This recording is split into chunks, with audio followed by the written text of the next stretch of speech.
Tired of forgetting your Wi-Fi password or needing to share it with a new guest? Today, we're going to unlock the secret to finding your saved Wi-Fi passwords on your laptop or PC, so you can reconnect in a flash or share with friends effortlessly. First things first, locate the Wi-Fi icon in your system tray usually down here in the bottom right corner now. Give that icon a right click, a small menu will pop up from this menu. We want to select Open Network and Internet Settings, click on that.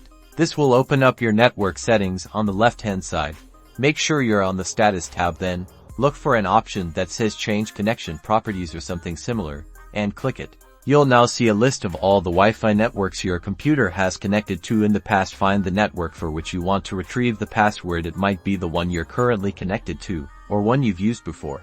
Once you've found your desired network, click on it to expand its details. Now, look for a section labeled Security or Wireless Properties. Inside this area, you should see a field that usually displays dots, hiding your actual password. To reveal it, simply tick the box next to Show Characters. And there you have it.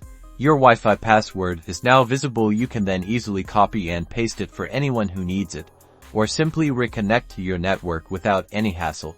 By following these simple steps, you'll never be stuck without your Wi-Fi password again. Happy connecting!